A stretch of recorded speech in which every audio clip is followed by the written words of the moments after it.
નમસ્કાર દર્શક મિત્રો, આઈઆરપીસી ન્યૂઝમાં હું દિનેશ મકવાણા આપનું હાર્દિક સ્વાગત કરું છું। જોઈએ સૌપ્રથમ આજના મુખ્ય સમાચાર। પતિનું મોત થતા અંતિમ સંસ્કાર માટે પત્ની અને બાળક ચિંતામાં। આખી રાત મૃતદેહ પાસે પત્ની અને બાળક બેસી રહ્યા। સવાર થતા જ અંતિમ સંસ્કાર માટે ઈશ્વરરૂપી સમાજ સેવકો પહોંચ્યા। સગા દીકરાએ પિતાને અગ્નિદાહ આપ્યો। ભરૂચમાં માછીમારોએ ચોમાસામાં સિઝનની શરૂઆત કરતા નર્મદા મૈયાનું પૂજન કર્યું। નર્મદામાં ભજન કીર્તન સાથે દૂધનો અભિષેક કરાયો। ભરૂચ નર્મદા મૈયા બ્રિજ પર વાહનોની ગતિ ઘટાડવા માટે પોલીસ એક્શનમાં। પોલીસે 40 થી વધુ સ્પીડ પર પસાર કરતા વાહન ચાલકો સામે કરી દંડનીય કાર્યવાહી। ઝઘડિયા જીઆઈડીસીમાં ફાયરિંગ પગડમાં મુખ્ય સૂત્રધાર જમીન પટેલના મિત્રએ સંબોધી પત્રકાર પરિષદ। ભરૂચમાં યોજાયેલી પત્રકાર પરિષદમાં ફરિયાદી અને છોટુ વસાવા પર આક્ષેપ। અંકલેશ્વરના ઉદ્યોગપતિએ ભરૂચના બિલ્ડર સાથે 6 કરોડની છેતરપિંડી કરતા ફરિયાદ। સી ડિવિઝન પોલીસમાં બિલ્ડરે નોંધાવી ફરિયાદ।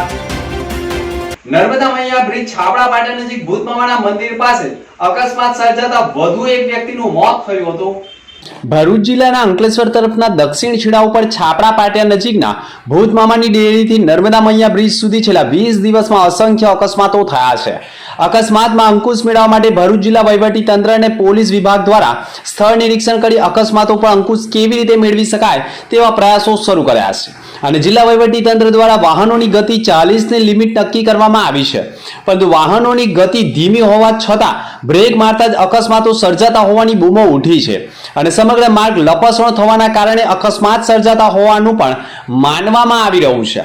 અંકલેશ્વરના છાપડા પાટિયા નજીક વહેલી સવારે ભૂતમામાની ડેરી પાસેથી 2 વ્હીલર વાહન ઉપર સવાર અને ચાલક પસાર થયા હતા। તે દરમિયાન 2 વ્હીલર વાહન ચાલકે સ્ટીયરિંગ પરનો કાબુ ગુમાવતા રોડ ઉપર પટકાયા હતા અને તેમની પાછળ સવાર ચિંતનભાઈ ધીરજલાલ મોદી ઉંમર વર્ષ 50 રહે અંબિકાનગર દીવા રોડ અંકલેશ્વર નાઓ રોડ ઉપર પટકાતા અન્ય ઇકો ચાલકે બ્રેક મારતા ઇકો પલટી મારી બાઇક સવાર ચેતન મોદી ઉપર પડતા તેમનું દબાઈ જતા ઘટના સ્થળે મોત થયું હતું। અકસ્માતના પગલે ટ્રાફિક જામની સમસ્યા સર્જાઈ હતી। વારંવારના અકસ્માતમાં હજુ પણ વાહન ચાલકો જીવ ન ગુમાવે તે માટે સ્મૂથ લપસણા બની ગયેલા માર્ગની વહેલી તકે વાહનને અનુકૂળ માર્ગ કરવામાં આવે તે જરૂરી છે। પતિનું મોત થતા મૃતદેહ ઉપર આખી રાત પત્ની અને બાળક બેસી રહ્યા। સવારે અંતિમ સંસ્કાર માટે ઈશ્વરરૂપી સમાજ સેવક સ્થળ પર પહોંચ્યા। જુઓ, માનવતા હજુ નથી મરી પડવાની। શું છે આ વાત?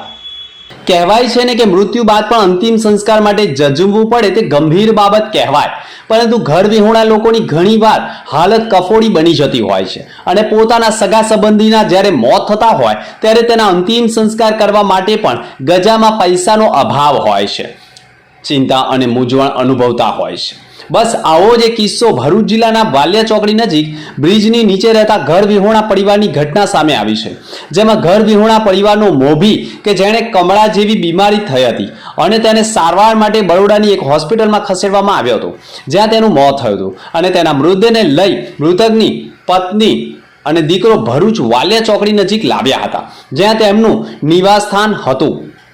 રાત્રિએ મૃતદેહને વાલિયા ચોકડી નજીકના બ્રિજ નીચે લાવી ખાટલામાં રાખ્યો હતો, પરંતુ તેના અંતિમ સંસ્કાર કરવા માટે મૃતકની પત્ની અને દીકરા પાસે રૂપિયાનો અભાવ હતો। આખી રાત મૃતકની પત્ની અને મૃતકનો દીકરો આંખમાં આંસુ સાથે ચિંતા અને મૂંઝવણ અનુભવતો હતો।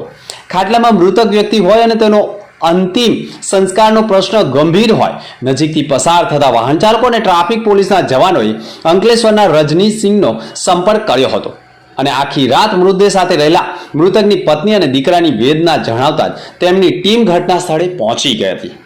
રજનીશસિંહ અને તેમની ટીમ દ્વારા ઘર વિહોણાને લાચાર બનેલા મૃતકની પત્ની અને દીકરાની હિંમત આપી અને ખાટલામાં રહેલા મૃતદેહને અંતિમ સંસ્કાર કરવા માટે સબવાહિનીમાં સ્મશાન સુધી લઈ જવામાં આવ્યો, જ્યાં સામાજિક સેવાની ટીમમાં લોકોએ મૃતકના દીકરા પાસે અગ્નિદાહ અપાવી અંતિમ વિધિ કરાવી અને ઉત્તમ માનવતાનું ઉદાહરણ પૂરું પાડ્યું। પતિના અંતિમ સંસ્કાર થતા પત્ની ચિંતા મુક્ત થઈ, પણ પતિ વિનાની પત્ની અને પિતા વિનાના દીકરો આજે પણ લાચાર બન્યો છે। અંકલેશ્વરની સંસ્થાએ તેઓને હિંમત આપી અને રજનીશસિંહે પણ આ એક અંતિમ સંસ્કાર નહીં પરંતુ આવા 50 થી વધુ અંતિમ સંસ્કાર કરી સમાજમાં માનવતાનું ઉત્તમ ઉદાહરણ પૂરું પાડ્યું છે। ઝઘડિયા જીઆઈડીસીમાં ફાયરિંગ પ્રકરણમાં મુખ્ય સૂત્રધાર જયમીન પટેલના મિત્રે ભરૂચમાં પત્રકાર પરિષદ યોજી ફરિયાદી અને છોટુ વસાવા ઉપર આક્ષેપો કર્યા હતા। ઝઘડિયા જીઆઈડીસીમાં છોટું વસાવા એન્ડ કંપની વર્ષોથી રાજ કરતી હોવાનો આક્ષેપ કર્યો છે. છેલ્લા ઘણા સમયથી જયમીન પટેલને તેની વિશ્વનીયતાને જોઈને તેને કોન્ટ્રાક્ટ મળતા સ્થાનિક રાજકારણના લોકોના પેટમાં તેલ રેડાયું હોવાના આક્ષેપ સાથે જયમીન પટેલના મિત્રએ ભરૂચના એક પત્રકાર પરિષદ સંબોધી હતી અને તેમાં આક્ષેપ કરવામાં આવ્યા હતા કે જયમીન પટેલ કંપની ઉપર ગયો હતો ત્યારે ફરિયાદી રજનીશ વસાવા આટલી બધી ફોર વ્હીલ ગાડી સાથે કંપની પર કેમ આવ્યો હતો, શું કંપની વાળાને ધમકાવવા આવ્યો હતો, તેવા અનેક સવાલો સાથે ફરિયાદી સામે પણ અત્યાર સુધીમાં કેટલાક ગુના દાખલ થઈ ચૂક્યા છે તે અંગેની પણ તપાસની માંગ કરી છે. તેમાં સ્થાનિક 7 ટર્મથી ધારાસભ્ય પદ ઉપર રાજ કરતા છોટુ વસાવા ઉપર પણ નિશાન ટાંકી ગંભીર આક્ષેપ કર્યા હતા. પત્રકાર પરિષદમાં જયમીન પટેલના મિત્રએ મીડિયા ઉપર પણ આક્ષેપ કર્યા છે. ત્યારે મીડિયા પણ એક તરફી સમાચાર મૂકતું હોવાનો આરોપ લગાવ્યો છે. ત્યારે સામાન્ય રીતે જ્યારે એફઆઈઆર દાખલ થતી હોય અને તેમાં જે એફઆઈઆરમાં આક્ષેપ થયા હોય તે મુજબ જ મીડિયા પણ સમાચાર પ્રકાશિત કરતું હોય છે. ત્યારે સમગ્ર ઘટનામાં હાલ તો મુખ્ય સૂત્રધાર જયમીન પટેલ જેલમાં છે, પરંતુ તેની સામે ફરિયાદ કરનાર સામે અને રાજકીય ઉપર પણ તેના મિત્રએ પત્રકાર પરિષદ સંબોધી ગંભીર આક્ષેપ કર્યા છે. આપ સૌ સારી રીતે જાણો છો કે છેલ્લા ઘણા દિવસોથી આ ઝઘડિયા જીઆઈડીસી ની અંદર કરોડો રૂપિયાના કોન્ટ્રાક્ટ લેવા બાબતે અમુક મીડિયા દ્વારા ગેંગવોરના નામથી ચલાવવામાં આવી રહ્યું છે અને જયમીન પટેલનું નામ ઉછાળવામાં આવી રહ્યું છે. તો એ બાબતે અમારો પક્ષ રજૂ કરવા માટે આપ સૌ મિત્રોના મિત્રોને અહીંયા બોલાવ્યા છે અને આ પત્રકાર પરિષદનું આયોજન કર્યું છે. જયમીન પટેલ અને તેના વડોતિયાઓએ રજની વસાવાના ઉપર ફાયરિંગ કર્યું એ સવાલ દરેક મીડિયા અથવા તો અમુક મીડિયાએ જગજાહેરમાં ઉઠાવ્યો, એ બધાને આપ સૌ જાણો છો. પણ અમુક વસ્તુ આમાં ક્યાંક છૂટી જાય છે. જેમ કે રજની વસાવા 20 થી 25 ગાડી લઈને કંપની પર આવ્યો હતો અને 100 થી પણ વધારે મારક હથિયારો સાથે માણસો લઈને આવ્યો હતો. તો એ કંપનીના અધિકારીઓને દબાવવા માટે આવ્યો હતો અથવા તો જયમીન પટેલના કામ બંધ કરાવવા માટે આવ્યો હતો? એક પ્રશ્ન છે અહીંયા. તમે બધા કદાચ જાણતા હશો કે જે આ કેસમાં ફરિયાદી છે એ છોટુભાઈ વસાવાનો ભાણેજ છે અને તેના ઉપર વાલિયા, ઝઘડિયા, નેત્રંગ તાલુકાની અંદર અનેક ગુનાહિત પ્રવૃત્તિઓના કેસ નોંધાયેલા છે. અને આપ સૌ એ પણ જાણો છો કે આખું ગુજરાત જાણે છે કે છેલ્લા 40 વર્ષોની અંદર છોટુભાઈ વસાવા એન્ડ કંપની એટલે કે એના સગા સંબંધીઓ ઝઘડિયા જીઆઈડીસી ની અંદર કઈ પ્રકારનો ત્રાસ ગુજારતા હતા, ત્યાં કંપનીઓ આવે તો એની પાસેથી કેવી રીતે હપ્તા લેતા હતા અથવા તો એ લોકોને કેવી પ્રકારનું મટીરિયલ આપી અને કંપનીઓની સાથે દાદાગીરી કરીને કોન્ટ્રાક્ટ લેતા હતા. એ મારે કે તમારે આજે જોવા જવાની જરૂર નથી. વર્ષોથી ચાલતું હતું ને એ લોકો દાદાગીરીથી ધંધો કરતા હતા. એ સિવાય હું તમને કહું કે એ લોકોએ ઘણા ગરીબ લોકોની જમીનો પચાવી પાડી છે, ઘણા આદિવાસીઓની જમીન પચાવી પાડી છે. સમાજના મોભી તરીકે આદિવાસી સમાજના લોકોનો છેતરપિંડી કરી છે. આ બધી વાતથી તમે અને હું અને ગુજરાત આખું વાકેફ છીએ. છેલ્લા ઘણા દિવસથી આ એક જ ચર્ચા છે કે જયમીન પટેલે ફાયરિંગ કર્યું, જયમીન પટેલે આમ કર્યું. ખરેખર આ ફાયરિંગ નહોતું, આ ખરેખર ધંધાની લડાઈ હતી. વર્ષોથી આ ચાલતા આ લોકોના છોટુભાઈ કંપનીના દબદબાથી અને દાદાગીરીથી કંપનીઓ કંટાળી હતી અને કંપનીઓને એક ઓપ્શન જોતું હતું. તો એ ઓપ્શન તરીકે જયમીનભાઈ પટેલને કંપનીઓએ ઓર્ડર આપ્યા અને ધંધો આપ્યો. એ આ લોકોથી જોઈ શકાતું નહોતું. હું તમને કહું કે આટલી ગુનાહિત પ્રવૃત્તિ ધરાવનાર માણસ એક એફઆઈઆર કરી દે અને જો એના પાપ ધોવાઈ જતા હોય અને એક જયમીન પટેલ તરફી આખું ષડયંત્ર ચાલતું હોય, અમુક મીડિયાના ભાઈઓ લખે છે કે જયમીન પટેલ 17 કરોડના બંગલામાં રહે છે, અમુક ભાઈઓ એવું લખે છે કે જયમીન પટેલ સાયકલ લઈને આવ્યો હતો અને આજે મર્સિડીઝમાં ફરે છે. હું એ મીડિયાના ભાઈઓને કહેવા માંગુ છું કે ધંધો કરનાર માણસ ધીરુભાઈ અંબાણી પણ હતા અને ફ્યુલર હતા. એ દેશના સૌથી ટોચના બિઝનેસમેન છે. એટલે આવી નિમ્ન કક્ષાની ભાષા ન વાપરો અને બંને તરફી તમે લખો અને બંને તરફી લખો તો મીડિયા તરીકે તમે કામ કરી રહ્યા છો એવા મીડિયા પર લોકોનો ભરોસો રહેશે. બીજું તમને એવું કહેવું હતું મારે કે ઝઘડિયા જીઆઈડીસી ની અંદર છોટુભાઈ વસાવા અને એના ભાણેજ વિરુદ્ધ ઘણી બધી ફરિયાદો થઈ છે, ઘણી બધી જમીનો પચાવી પાડેલી છે. અમુક આદિવાસી નેતાઓ, મોટા ગજાના નેતાઓ ને એ પણ બધું જાણે છે, છતાં આજે કઈ બોલવા માટે તૈયાર નથી. હું તમને કહું કે આજે છોટુભાઈ વસાવા અને એના મળતિયા અને એના સંબંધીઓ જે જમીનો પચાવી પાડી છે, એ જમીનો ખાલી જે તે ગરીબ પરિવારને મળી જાય તો પણ આજથી 20 વર્ષ પહેલા અને અત્યારમાં જે તમને ગરીબી દૂર થતી જોવા મળતી હોય એ ખરેખર આજે તમને જોવા મળત. આ લોકોએ જમીનો પચાવી લીધી, પોતાના જ ખેતરોમાં જેની જમીન પચાવી છે એના જ ખેતરોમાં મજૂર તરીકે કામ કરાવે છે, આટલી હદે દાદાગીરી કરે છે. અમુક નેતાઓ જાણે પણ છે, છતાં કોઈ બોલવા માટે રાજી નથી.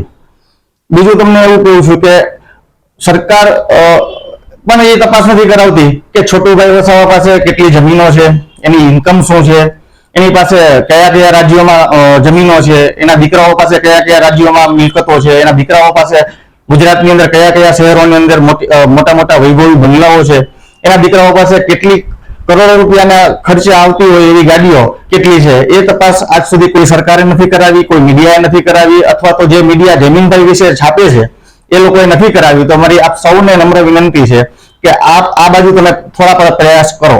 જમીનભાઈ પટેલ વિશે ખાલી તમે ના ચલવો, અને ચલાવવો તો તમે બંને પક્ષ તરફે ચલવો. ખાલી એક તરફે ચલવી અને તમે શું સાબિત કરો છો એ અમારા ધ્યાનમાં આવતું નથી. ભરૂચ જિલ્લાના ઝઘડિયા જીઆઈડીસીમાં દબાણો હટાવવા મુદ્દે ભરૂચ કલેક્ટર કચેરી ગુંજી ઉઠી હતી. ઝઘડિયા જીઆઈડીસીના લાડી ગલ્લાવાળાઓએ જિલ્લા કલેક્ટરને એક આવેદનપત્ર પાઠવ્યું હતું. ઝઘડિયા જીઆઈડીસી વિસ્તારને લાગુ ગામના લોકોને રોજગારી મળે તે હેતુસર જીઆઈડીસીની કંપનીઓને લાગુ રસ્તા કે ખુલ્લી જગ્યા લાડી ગલ્લા બનાવી ચા નાસ્તો ધંધો કરી ગુજરાન ચલાવી રહ્યા છે. કંપનીઓએ જીઆઈડીસી અધિકારીઓ રોજગારી પૂરી પાડતા નથી કે રોજગારી આપતા નથી તેવા આક્ષેપ સાથે લાડી ગલ્લાઓ ચલાવીને પોતાના પરિવારનું ગુજરાન ચલાવતા હોવાનો આરોપ લગાવ્યો છે. ધંધાથી કંપનીઓને કે વિસ્તારમાં ચાલુ કામગીરી કોઈ અસર થતી નથી, છતાં પણ દબાણ દૂર કરવાના બહાને હેરાનગતિ કરાતી હોવાના આક્ષેપ સાથે લારી ધારકોએ ભરૂચ કલેક્ટર કચેરી ગજવી મૂકી હતી અને કલેક્ટરને આવેદનપત્ર પાઠવી ન્યાયની આશાઓ વ્યક્ત કરી હતી. મારી સમસ્યા એ છે કે મારા ગલ્લો જીઆઈડીસીમાં મૂકેલો છે અને મારા ઘરમાં કોઈ કરનાર નથી, મારા ઘરવાળો નથી અને મેં મારા છોકરાઓ સાથે જીવું છું. અને મારે એ માંગણી છે કે મારી રોજગારી ચાલવી જોઈએ, મારો ગલ્લો હટવો ના જોઈએ. અમે ગુનો શું કરેલો છે, શું પ્રોબ્લેમ છે અમારી, તે અમારો ગલ્લો હટાવવાની વાત કરે છે એ લોકો. એ જ મારી માંગણી છે કે મારો ગલ્લો હટવો જ ના જોઈએ, કે મારા 3-4 છોકરાઓને જીવડાવવાનું છે. મારી છોકરીના છોકરા મારી હાથે છે, છોકરીની જમાઈ નથી, એટલે એ લોકો લીધે મેં અમારે ગુજરાન ચલાવ્યા છે. અમારે જીઆઈડીસીની સમાચાર દુકાનોની અમે એવું છે કે અમારી દુકાનો હટાવવા માંગે છે લોકો. દુકાન એટલે મેં એવું સમજો કે ઝૂંપડા જ છે એમ એવું સમજો. અમે કોઈ પાકી દુકાન નથી અમારે કે અમે દુકાન સાથે લઈ જવાનું, જગ્યા સાથે લેવાના. અમારી દુકાન નાની મોટી દુકાન છે, ચા નાસ્તાઓ ધંધો કરીએ છીએ. એમાં એ લોકો બધી તોડાવવાની વાત કરે. એમાં અમારી દુકાનો 200-300 દુકાનો છે. હા, ખાલી ધંધો જ કરે છે એવું નથી. હવે જે દિવસે મતલબ અમારો ગુજારો ચાલે છે એનાથી હવે એ લોકો એ બી હટાવવા માંગે છે. નોકરી માટે આપણે અપીલ કરીએ તો નોકરી માટે કેવું કે તમે કામ નથી કરતા, સીધું લોકલ આવું તો બધું મતલબ બાના બતાવે લોકો. ને હવે આ ધંધો કરીએ તે ધંધો બી નહીં કરવા દેતા અમને. ભરૂચ રોટરી ક્લબના નવનિયુક્ત પ્રમુખ અને સેક્રેટરીના શપથ ગ્રહણ યોજાયા હતા. ભરૂચ નેશનલ હાઈવે 8 ઉપર આવેલા હયાત હોટલ ખાતે ભરૂચ રોટરી ક્લબની નવનિયુક્ત પ્રમુખ અને સેક્રેટરી માટેની સેરેમની યોજાઈ હતી, જેમાં આવનાર વર્ષ 2023-24ના નવનિયુક્ત પ્રમુખ યુવરાજ પ્રિયદર્શી તેમજ તેમની ટીમનો શપથ ગ્રહણ સમારંભ યોજાયો હતો, જેમાં ઉપસ્થિત ઇન્સ્ટોલેશન ઓફિસર નિહિર દવેડે નવનિયુક્ત પ્રમુખ તેમજ તેમની ટીમને પદના શપથ ગ્રહણ લેવડાવ્યા હતા. જ્યારે સેક્રેટરી તરીકે રોટરી ક્લબના અમિત તાપિયાવાલાની વરણી કરવામાં આવતા બંનેના શપથ ગ્રહણો યોજાયા હતા, જેમાં ઉપસ્થિત રોટરી ક્લબના સભ્યો હોદ્દેદારોએ પણ નવનિયુક્ત પ્રમુખ સેક્રેટરીની વરણીને આવકારી તેઓને શુભેચ્છાઓ પાઠવવામાં આવી હતી અને ભરૂચમાં સેવાભાવી કાર્ય થાય માટેની સેવામાં હંમેશા આગળ રહે તેવી શુભેચ્છાઓ સાથે અભિનંદન પાઠવ્યા હતા.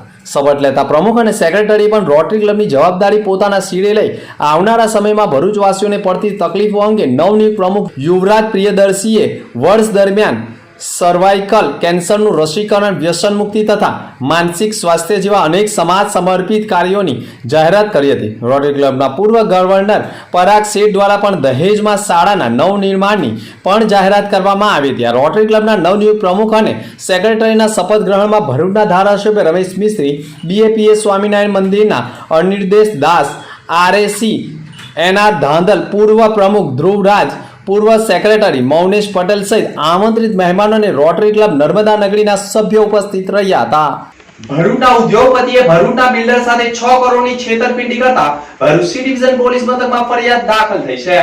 ભરૂચ સી ડિવિઝન પોલીસ મથકના બિલ્ડર સેજલ પન્નાલાલ શાહે એક ફરિયાદ નોંધાવી છે, જેમાં તેઓએ આક્ષેપ કર્યા છે કે તારીખ 20/12/2022ના રોજ અંકલેશ્વર ખાતે ઉદ્યોગ ધરાવતા નારીસ મેડિસિન નામની ફાર્માસ્યુટિકલ કંપની ચલાવતા વિમલ શાહનાઓએ ફરિયાદી બિલ્ડર સેજલ શાહને અંકલેશ્વર ખાતેની હોટલમાં જમવા માટેનું આમંત્રણ આપ્યું હતું અને બિલ્ડરે આમંત્રણ સ્વીકારી તેમના મિત્ર ચંદ્રેશભાઈ સાથે જમવા ગયા હતા અને ફરિયાદી તથા તેના મિત્ર અને આરોપી ત્રણેય ડિનરે કર્યું હતું. અંકલેશ્વરના નોરિસ મેડિસિન નામની ફાર્માસ્યુટિકલ કંપની ધરાવતા વિમલ શાહને તાત્કાલિક 6 કરોડની જરૂર પડી હતી અને તેઓએ ચંદ્રેશભાઈ મારફતે ભરૂચના બિલ્ડર સેજલ શાહ પાસે 15 દિવસ માટે ઉછીના 6 કરોડની માંગણી કરવામાં આવી હતી. બિલ્ડરે પણ 15 દિવસના વાયદે તાત્કાલિક ધોરણે ઓનલાઈન તેમના કુટુંબી બહેન કિરણબેન કાપડિયા રહે સુરત નાવના HDFC બેંક મારફતે વિમલ શાહના બેંક એકાઉન્ટમાં 2 કરોડ જમા કરાવ્યા હતા, જ્યારે અન્ય 4 કરોડ રૂપિયા સેજલ શાહના બેંક એકાઉન્ટમાંથી વિમલ શાહના એકાઉન્ટમાં ટ્રાન્સફર કર્યા હતા. આમ 6 કરોડ ઉછીના હાથે આપ્યા હતા. 15 દિવસના વાયદે આપેલા 6 કરોડ રૂપિયા બિલ્ડર સેજલ શાહે માંગણી કરતા વિમલ શાહે તથા તેમની મળતિયાઓએ બિલ્ડરને ધમકી આપવા સાથે બિલ્ડરના નંબરો બ્લોક કરી દેવા સાથે રૂપિયા નહીં આપવાની નિયત રાખી 6 કરોડની છેતરપિંડી થઈ હોવાનો અનુભવ થતા 7 મહિને બિલ્ડર સેજલ શાહે ભરૂચ સી ડિવિઝન પોલીસ મથકમાં ફરિયાદ નોંધાવી છે.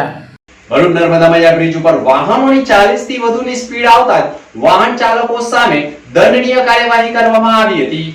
ભરૂચ અંકલેશ્વરને જોડતા નર્મદા મૈયા બ્રિજ ઉપર અવારનવાર અકસ્માતોના વધતા જતા બનાવો રોકવા ગત રોજથી જ ભરૂચ જિલ્લા સમાહર્તા ડોક્ટર તુષાર સુમેરા અને જિલ્લા પોલીસ વડા ડોક્ટર લીના પાટીલ દ્વારા RTO ભરૂચ ST વિભાગ અને ભરૂચ જિલ્લા ટ્રાફિક સહિતના અધિકારીઓને અકસ્માત નિવારણ બાબતે સૂચનો આપવામાં આવ્યા હતા અને વહીવટી તંત્ર દ્વારા બ્રિજ પરથી પસાર થતા વાહનોની 40 કિલોમીટરની ગતિ મર્યાદા સાથેનો પરિપત્ર બહાર પાડવામાં આવ્યો છે, જેના ભાગરૂપે ભરૂચ જિલ્લા ટ્રાફિક પોલીસ PI SK ગ્રામિત દ્વારા એક ગતિ મર્યાદા માપવા માટેના સ્પીરોમીટર સાથે માં નર્મદા મૈયા બ્રિજ ઉપર એક ડ્રાઈવ યોજવામાં આવી હતી, જેમાં 40 કિલોમીટરથી વધારે ગતિથી પસાર થતા વાહન ચાલકોને દંડનીય કાર્યવાહી કરી હતી. સવારના સમયે પણ એક અકસ્માત સર્જાયો હતો અને વાહનોની સ્પીડ વધુ હોવાના કારણે અકસ્માતો સર્જાતા હોવાના કારણે પોલીસ વિભાગે પણ તાત્કાલિક કાર્યવાહી શરૂ કરી છે. ખાસ કરીને નર્મદા મૈયા બ્રિજ તરફ આવતા વાહનોની સ્પીડ કેટલી છે અને 40ની ઉપર હોય તો તેમની સામે દંડનીય કાર્યવાહી સાથે કાયદેસરની કાર્યવાહી કરવામાં આવી રહી છે. ભરૂચમાં માછીમારોએ ચોમાસામાં સીઝનના વ્યવસાયની શરૂઆત કરતા પહેલા પ્રથમ નર્મદા મૈયાનું પૂજન અર્ચન કર્યું હતું. ભરૂચની પવિત્ર નર્મદા નદીમાં માછીમારોએ દૂધનો અભિષેક સાથે ભજન કીર્તન કરી માછીમારીનો પ્રારંભ કર્યો હતો. માછીમારોની કોઈ રોજગારીની સિઝન હોય તો તે છે ચોમાસું, અને ચોમાસાનું સિઝન આખા વર્ષની રોજગારી માટે માછીમારો નર્મદા મૈયા અને દરિયામાં દૂધાભિષેક સાથે પૂજા અર્ચના કરી સિઝનની માછીમારીનો વ્યવસાયનો પ્રારંભ કરતા હોય છે. જેમાં ભરૂચમાં પણ માછીમારોએ નર્મદા મૈયાની પૂજા અર્ચના કરી દૂધાભિષેક કરી માછીમારીનો પ્રારંભ કર્યો હતો. ભરૂચ જિલ્લામાં પવિત્ર નર્મદા નદી અને દરિયાનું સંગમ સ્થાન થવાના કારણે હિલ્સા માછલીનું ઉત્પાદન વધુ પ્રમાણમાં હોય છે અને સૌથી વધુ ચોમાસાની સિઝનમાં હિલ્સા માછલીનું ઉત્પાદન થતું હોય છે. વરસાદી પાણી સાથે નર્મદાના મીઠા અને દરિયાના ખારા પાણી ભરવાના કારણે હિલ્સા માછલીનું મોટા પ્રમાણમાં ઉત્પાદન થતું હોય છે અને 12 માસ પૈકી 8 માસ સુધી માછીમારોની રોજગારી વિનાના થતા હોય છે અને ચોમાસાની સિઝનમાં આખા વર્ષની રોજગારી મેળવવા રાહ જોતા હોય છે. ત્યારે ચોમાસાની ઋતુનો પ્રારંભ ધીરે ધીરે થઈ રહ્યો છે અને માછીમારોની સિઝનનો પ્રારંભની શરૂઆત થતાં જ ભરૂચમાં પવિત્ર નર્મદા નદીમાં બોટ મારફતે ભજન કીર્તન સાથે નર્મદામાં દૂધાભિષેક કરી ભજન કીર્તન અને પૂજન સાથે ચુંદડી અર્પણ કર્યા બાદ નર્મદા મૈયાનું વિધિવત પૂજા અર્ચન કરી માછીમારોએ સિઝનના વ્યવસાયનો પ્રારંભ કર્યો હતો. મારું નામ મેહુલ કુમાર ભગુભાઈ પટેલ, હું જુનાગઢ ભાઠાનો રહેવાસી છું અને અમે માછીમાર ભાઈઓ આજે ભેગા થઈને માં નર્મદાનો અભિષેક કરવા જઈ રહ્યા છે. તો સૌ પ્રથમ અમે હવન કર્યો. હવન કરીને માં નર્મદાને શ્રીફળ, ચુંદડી, ફૂલ એ અર્પણ કરી ને દૂધનો અભિષેક પૂરો કર્યો. અને બીજું કે અમારો જે વ્યવસાય છે માછીમારનો એ ચાલુ રહે અને એમાં ઉત્તર પ્રગતિ થાય એવી માં નર્મદાને પ્રાર્થના. ને બીજું કે જે માછીમારો ભાઈઓ જે જાય છે દરિયો ખેરવા એ બધાની સલામતી માટે માં નર્મદાને પ્રાર્થના. અંતમાં મુખ્ય સમાચાર પર ફરી એક નજર. પતિનું મોત થતા અંતિમ સંસ્કાર માટે પત્ની અને બાળક ચિંતામાં. આખી રાત મૃતદેહ પાસે પત્ની અને બાળક બેસી રહ્યા. સવાર થતા જ અંતિમ સંસ્કાર માટે ઈશ્વરરૂપી સમાજ સેવકો પહોંચ્યા. સગા દીકરાએ પિતાને અગ્નિદાહ આપ્યો. ભરૂચમાં માછીમારોએ ચોમાસામાં સિઝનની શરૂઆત કરતા નર્મદા મૈયાનું પૂજન કર્યું. નર્મદામાં ભજન કીર્તન સાથે દૂધનો અભિષેક કરાયો. ભરૂચ નર્મદા મૈયા બ્રિજ પર વાહનોની ગતિ ઘટાડવા માટે પોલીસ એક્શનમાં. પોલીસે 40 થી વધુ સ્પીડ પર પસાર કરતા વાહન ચાલકો સામે કરી દંડનીય કાર્યવાહી. ઝઘડિયા જીઆઈડીસીમાં કાર્યક બગડમાં મુખ્ય સૂત્રધાર જમીન પટેલના મિત્રએ સંબોધી પત્રકાર પરિષદ. ભરૂચમાં યોજાયેલી પત્રકાર પરિષદમાં ફરિયાદી અને છોટુ વસાવા પર આક્ષેપ. અંકલેશ્વરના ઉદ્યોગપતિએ ભરૂચના બિલ્ડર સાથે 6 કરોડની છેતરપિંડી કરતા ફરિયાદ. સી ડિવિઝન પોલીસમાં બિલ્ડરે નોંધાવી ફરિયાદ. તો આ હતા ત્યાર સુધીના સમાચાર. નવા સમાચાર સાથે ફરી મળીશું. નમસ્કાર.